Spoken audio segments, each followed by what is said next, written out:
ಗೋಮುಖ ವ್ಯಾಘ್ರ ನೀನು. Doctor bro ನೀನು ಗೋಮುಖ ವ್ಯಾಘ್ರ.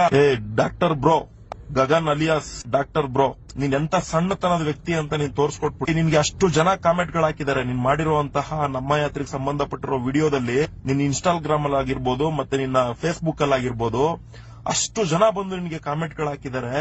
ಪ್ರತಿಯೊಂದು ಕಾಮೆಂಟ್ ಕೂಡ ಈ ರೀತಿ ಇದೆ ಅನ್ನೋ ರೀತಿಲೆಲ್ಲ ತಿಳಿಸ್ಕೊಟ್ಟು ನಿನ್ನ ಆಫೀಸ್ಗೆ ಬಂದು ನಿಮ್ಗೆ ಮನವಿ ಪತ್ರ ಕೊಟ್ಟು ಬಂದ್ರು ಕೂಡ ನೀನ್ ಆ ವಿಡಿಯೋನ ಡಿಲೀಟ್ ಮಾಡದೆ, ನಿನ್ ಗೊತ್ತಾಗೋಯ್ತು ನೀನ್ ಎಂಜಿಲ್ ಕಾಸ್ಗೆ ಆಸೆ ಪಡೋ ಸಣ್ಣತನದ ವ್ಯಕ್ತಿ ಅಂತ ಗೊತ್ತಾಗೋಯ್ತು ಡಾಕ್ಟರ್ ಬ್ರೋ. ವಿಡಿಯೋ ಡಿಲೀಟ್ ಮಾಡ್ಬೇಕು. ಎಂತ ಸಣ್ಣತನದ ವ್ಯಕ್ತಿ ಅಂತ ನೀನ್ ಹೆಂಗ್ ತೋರಿಸಿದ್ಯಾ ಅಂದ್ರೆ ಶೀರ್ಷಿಕೆ ಮಾತ್ರ ಬದಲಾವಣೆ ಮಾಡಿದ್ಯಾ. ಯಾಕೆ ಶೀರ್ಷಿಕೆ ಯಾಕೆ ಬದಲಾವಣೆ ಆಯ್ತು? ವಿಡಿಯೋನು ಕೂಡ ಬದಲಾವಣೆ ಮಾಡ್ಬಿಡು. ಸಾಕಾಗಲ್ಲ, ಈ ತರ ಒಂದು ವಿಡಿಯೋನ ಮಾಡು, ಮತ್ತೆ ಕರ್ಸ್ಬಿಟ್ ಮಾಡಯ್ಯ ಗಗನ್.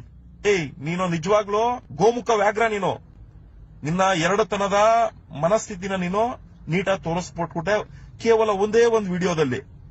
ನಿನ್ಗೆ ಎಷ್ಟು ಲಕ್ಷ ಜನ ಫಾಲೋವರ್ಸ್ ಇದ್ರು ಸಮ ಅಷ್ಟೇ ಬಿಡೋ ನೀನು. ಕನ್ನಡಿಗರೇ ಶತ್ರುಗಳು ಅನ್ನೋ ಮಾತು ಅಕ್ಷರಸ್ಥ ನಿಜ ಮಾಡಿದಂತಹ ಡಾಕ್ಟರ್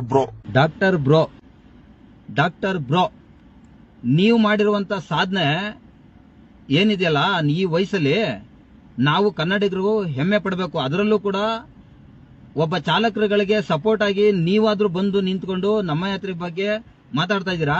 ಅದೇ ತರ ಇನ್ನು ಯಾವುದೇ ಒಂದು ಅಪ್ಲಿಕೇಶನ್ ಆಗ್ಲಿ ಚಾಲಕರುಗಳಿಗೆ ಒಳಿತಾಗುತ್ತೆ, ಅದರಿಂದ ಬದುಕಬಹುದು, ಕಸ್ಟಮರ್ಗೂ ಒಳ್ಳೇದಾಗುತ್ತೆ ಅನ್ನೋದಾದ್ರೆ ಅದ್ರ ಮಾಹಿತಿನ ನಿಮ್ಗೆ ಸಂಪೂರ್ಣ ಕೊಡ್ತೀನಿ. ಇನ್ನೂ ಬಹಳಷ್ಟಿದಾವೆ. ನೀವು ಸಾಧ್ಯವಾದ್ರೆ ನನ್ನನ್ನ ಇನ್ವೈಟ್ ಮಾಡಿ, ನಾನು ನಿಮ್ಮ ಹತ್ರ ನೇರವಾಗಿ ಕೂತ್ಕೊಂಡು ಅದ್ರ ಬಗ್ಗೆ ಮಾಹಿತಿನ ಕೊಡ್ತೀನಿ.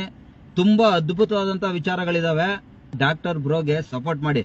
ಯಾಕಂದ್ರೆ ಅವ್ರೆಲ್ಲೂ ಕೂಡ ಯಾರಿಗೂ ಮೋಸ ಆಗ್ತಾ ಇದೆ ಅಂತ ತಿಳಿಸಿಲ್ಲ. ಅವ್ರು ನಮ್ಮ ಹತ್ರ ಅವರು ಪಾಪ ಅವರು ಕಣ್ಣಿನ ಚೆಕ್ಕು ಕರೆಕ್ಟ್ 100% ಸತ್ಯ. ಅಲ್ಲಿ ಏನೇ ತೋರಿಸಿದ್ದಾರೆ, ಹೆಲ್ತ್ ಚೆಕಪ್ ಮಾಡ್ತಾ ಇರೋದು, ಅವ್ರು ಆಮೇಲೆ ಸಬ್ಸಿಡಿ ಕೊಡ್ತಾ ಇರೋದು ಎಲ್ಲ ಸತ್ಯ ನಡೀತಾ ಇದೆ. ನಾವು ಆಟೋ ಡ್ರೈವರ್ ಆಗಿಲ್ಲ, ನಾವು ಕ್ಯಾಬ್ ಡ್ರೈವರ್ ಆಗಿರೋದ್ರಿಂದಾಗಿ ನಮ್ಗೆ ಅದ್ರ ಬೆನಿಫಿಟ್ ಸಿಕ್ಕಿಲ್ಲ.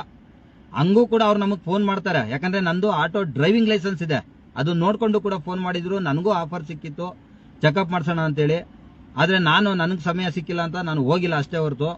ನಮ್ಮ ಯಾತ್ರೆಗೆ ಸಪೋರ್ಟ್ ಮಾಡಬೇಕು. ಯಾಕಂದ್ರೆ ಎಲ್ಲಿವರೆಗೂ ಅವರು ನಮ್ಗೆ ಸಹಕಾರ ನೀಡಿರ್ತಾರೋ ಅಂತವ್ರಿಗೆ ನಾವು ಸಪೋರ್ಟ್ ಮಾಡಬೇಕು ಹೊರತು ಅವ್ರ ಕಡೆಯಿಂದ ನಮ್ಗೆಲ್ಲೋ ಅನ್ಯಾಯ ಆಗ್ತಾ ಇದೆ ಅದು ಖಂಡಿತ ನಾವು ಎದುರು ಬೀಳೋದಂತೂ ಓಕೆ. ಆದ್ರೆ ಅವ್ರು ಯಾವತ್ತೂ ಕೂಡ ಆಫೀಸ್ಗೆ ಹೋದಾಗ ನಮ್ಗೆ ಬೆಲೆ ಕೊಟ್ಟಿದ್ದಾರೆ.